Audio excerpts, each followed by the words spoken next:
Hello and welcome to another video of So You Want to Get Into Games, and today's is going to be about Metroidvanias. So you want to get into Metroidvanias. So, I sometimes forget to mention this, I did with a Cozy one. All of this will be Switch 2 based because I have a video up about getting into games. I wanted to do a full thing and then had tech issues and wasn't able to do it what I wanted. So now that I've sorted them, I'm doing this the way I want to do it. So all of this is Switch 2 in mind. Mainly because out of all of the consoles, it's the only one that's came out and so far hasn't had a price hike. It will eventually be going up because of Rampocalypse. If you don't know what that is, basically RAM is going through the roof in prices because of AI crap. Also tariffs, which at the moment Nintendo are actually trying to sue about that. And it's the first time ever in the history of anything where I'm like, yeah, you know what, Nintendo, your lawyers, you go, girl. Because, yeah, I would love it if you would take care of some of the awfulness that's happening in the States, but it means that the Switch 2 is the only one that at this moment in time you're getting, I feel, the best value of money. And it's an absolutely exceptional handheld. I didn't even, right, I loved the Switch 1, but I didn't recommend it to that many people because it already was showing limitations, and the fact that you can run Resident Evil Requiem on like a really, really underpowered handheld, and it runs so exceptionally well that it would, if it was the first time I'd ever played the game, I'd have been fine with it, especially in handheld mode. I really do feel this is like the console to get. So, Metroidvanias though specifically, there's a lot to choose from on Nintendo platforms because you actually get a lot of Metroids, and there's a lot of Vanias that you can download as well these days. You can get the Vania Advanced Collection, which has Circle of the Moon, Harmony of Dissonance, and Aria of Sorrow. You can get the second collection that has Portrait of Ruin. I've just realised I skipped one because Aria of Sorrow has a direct sequel, Dawn of Sorrow. So you can get Dawn of Sorrow, Portrait of Ruin, and Order of Ecclesia. However that's supposed to be pronounced. But you can also get a bunch of new stuff. And I've just realised the audio on this game is super quiet, so that'll help. You can also get newer ones, and where I actually genuinely recommend you start, as wild as this might be as a take, is Silksong. It was a meme, loads of people love the game, loads of people rave about it, but also loads of people say it's one of the most difficult games ever made. Yes and no, and I'm going to get to that. I love Hollow Knight. I love Hollow Knight Silksong. Silksong was my game of the year last year. It was one of my favourite things like to be released. It may be one of my all-time favourite Metroidvanias. It's in my top 5 of all time. It's like not just Metroidvanias, but of all time. I adore the ever-living shit out of this game. And I truly feel it is a great beginner's one. Because, as you might have just seen, there was no hint there whatsoever that there was a secret. But I knew because A, I've played the game, and B, I've played a ton of Metroidvanias. So it's just the way it is. But this game does a great job of teaching you the language, not just of Hollow Knight, but of all Metroidvanias. And with that, we come to this here.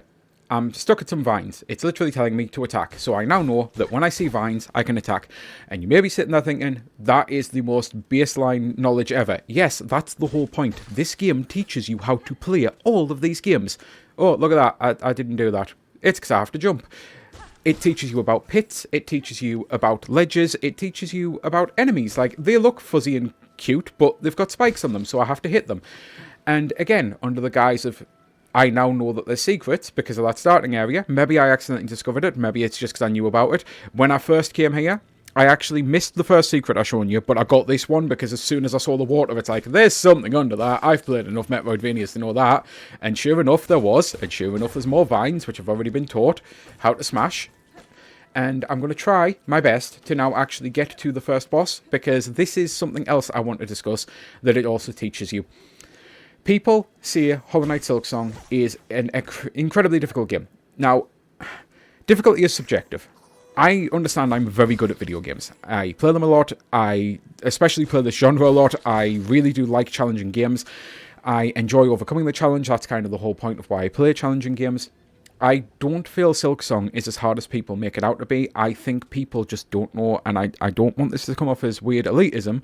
It's like a lot of things. It's like people don't know how to use chef knives properly, and without going to an actual culinary school and learning how to use a knife properly. You can buy the fanciest chef knife around, but if you don't know how to use it properly, you don't know how to hold it properly, then you're not going to be able to do it right. That's all sorts of games like this. You just have to learn it. And once you learn it, you'll be absolutely fine. I don't think Silksong is anywhere near as difficult as people make out to be, because at no point am I pressured to do anything.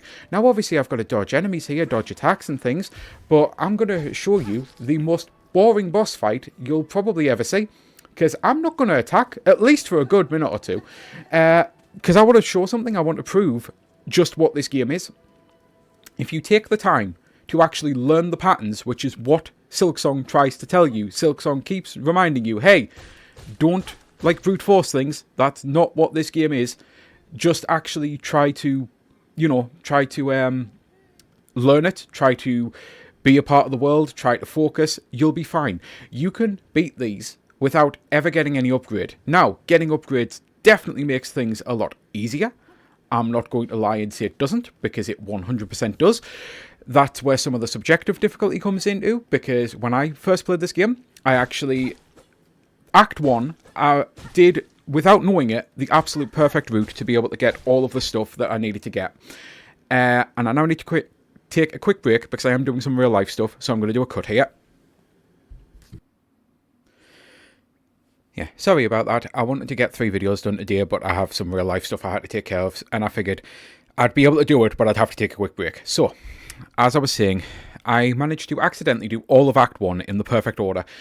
Act 2, however, was brutally difficult for me because I did it in the worst order possible, it turns out. This is the fun thing about a lot of games. Metroidvanias tend to be very linear. This one is absolutely not, and it's another reason why I feel this is a good one, because if you fall into the pitfall of finding something that you really can't do, just go somewhere else. Chances are you'll find something that you're supposed to have found to make your life easier, and that was the way it worked with me. Act 1, stupidly easy. Act 2, brutally difficult. Act 3, harder than Act 1, but nowhere near as hard as Act 2. When I replayed the game, knowing everything that I knew, Act 1 was even easier. Act 2 was so much easier because I went straight for the right items to be able to actually get my movement abilities to make the Citadel area basically so much easier because of how much verticality there is and how much platforming. Not having the 2 movement upgrades that I needed, it turns out that was so much easier having them the second time round. And Act 3, I had all of the same stuff because by that point I had it all anyway. So Act 3 was the same. So anyway, I have set up this boss fight just to show. And yes, this is an easy boss, but this is also the first skill check. A lot of people do actually struggle with Moss Mother. And I just want to show, I'm not going to attack us here, because I'm in no danger here. The entire game is about learning patterns. If you just take your fucking time. Remember, you're not on a clock. There's no timer. I don't have a clock in the top right corner saying if I don't attack in the next 20 seconds, I'm going to die. This isn't basketball. This isn't like a shot clock rule. I can just dodge and dodge and dodge and take my time. And now I've got to the point I know that all it's going to do, at least I think all it's going to do, is this attack here. So I now know after it does that attack, I can do that, but oh look at that, I've done some damage, and now its attack's changed. So, what do? Do I continue attacking it? What if it does that every time I attack? Give myself a second. Oh, so even though I didn't attack, it's still now going to do that now that it's been hurt. Just learn the pattern. If you learn the pattern, you will be absolutely fine. All you need to do is look at your environment, take care of the enemy, but take care of the environment as well, because this game is a game about environmental factors. If you get hit, don't worry about it. Also, don't panic heal or anything. So I'm going to intentionally let myself get hit here again, because healing in this game actually heals 3 skulls, so I've lost 2 masks at this moment in time. I could heal, but I know fine well I'm better off waiting until I get hit again. So those rocks just took care of the enemy for me. I'm now going to jump into it, and bam, I know I'm safe up here, even if it does it. I knew I could land and do that. Bam, I've now stunned it, I've staggered it. Because I've staggered it, I can do a lot of damage. Now, I got greedy, I intentionally jumped into a thing to show. You need to learn this as well. This is one of the things about the stagger system. You need to understand when an enemy's going to get staggered and how long they're going to be staggered for. So I now know 4 attacks is too many if I stagger it again. I'm pretty sure it's going to die before I actually stagger it again. But now I know it's been staggered. I know how many attacks I can get in there. Just take your time. That's what this entire game is, and I know this looks like a relatively simple fight anyway, especially compared to some of the later stuff, and it really is.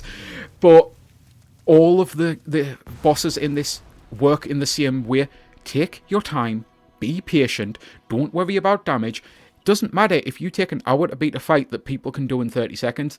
You will eventually get to the point you can beat it in 30 seconds as well, because by focusing on defense first.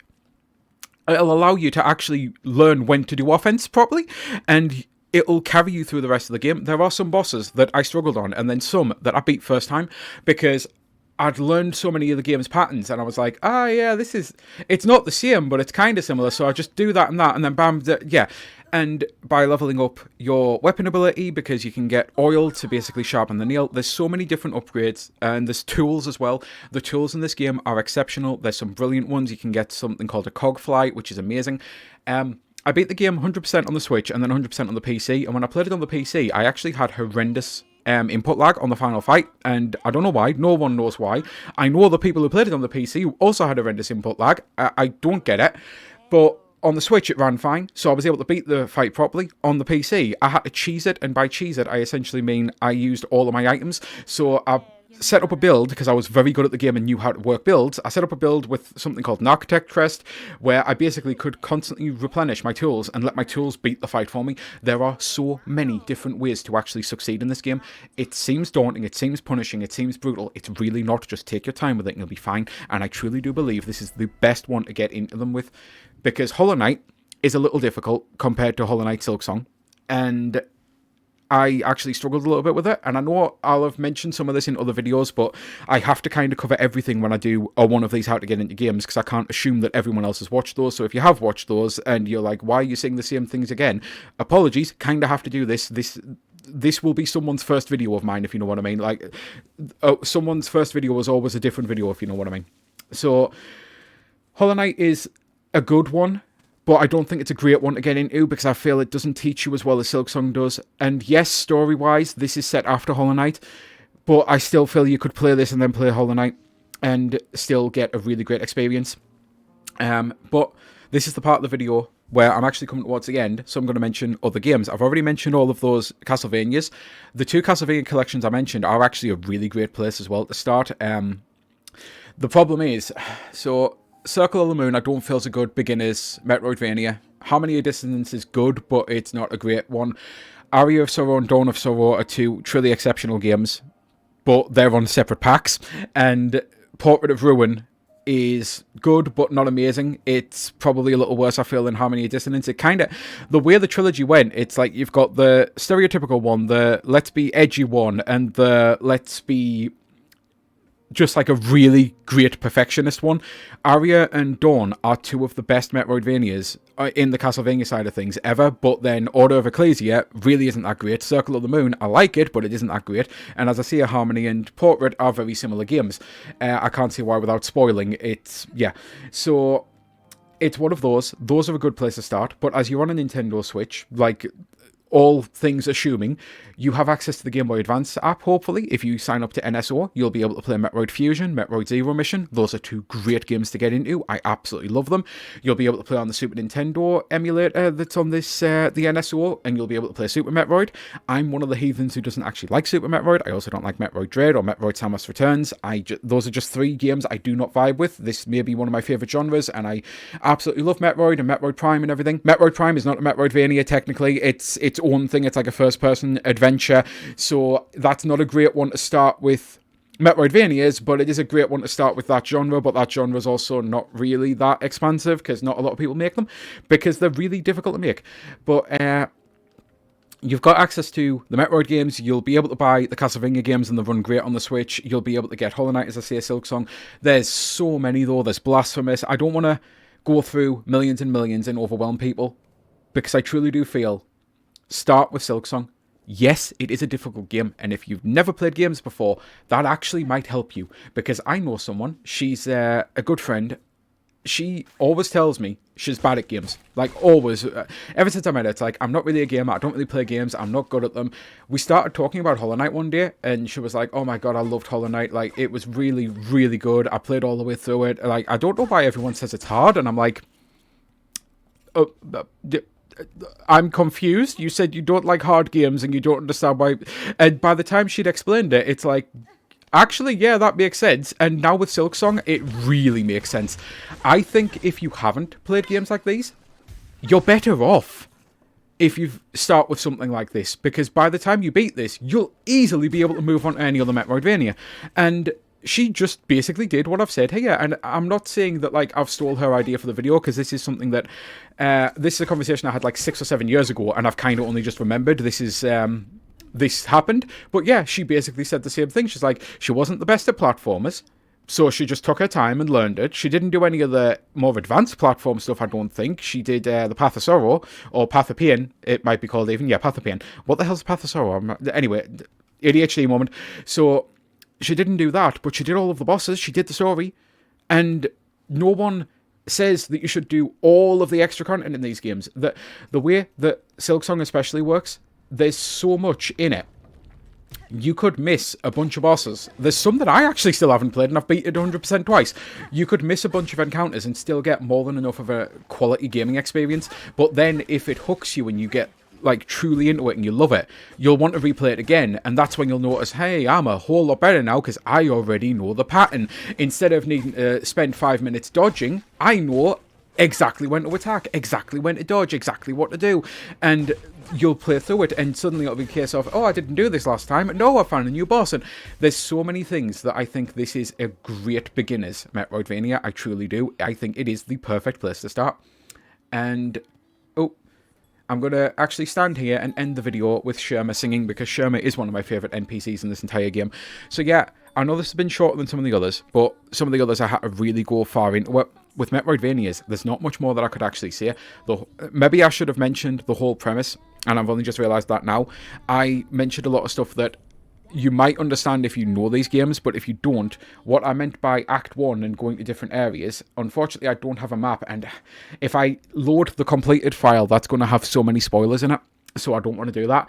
But basically, you get an area, you've seen me go through 2 here. Obviously this isn't all of both of those areas, there's more rooms for me to do in both of those places, but I go through, find an area, examine every branch that I can do. In this one, I have to actually find an NPC to be able to buy a map and buy a compass and buy a pen or a quill in this one, and to be able to fill out my map, and that's how you're supposed to play them. You get into an area, you walk until you can't walk anymore, until you've found every last dead end, and then it's like, okay, I clearly need an ability. Maybe it's like as simple as a double jump, maybe it's as simple as being able to run and dash to be able to make an extra pit or anything like that.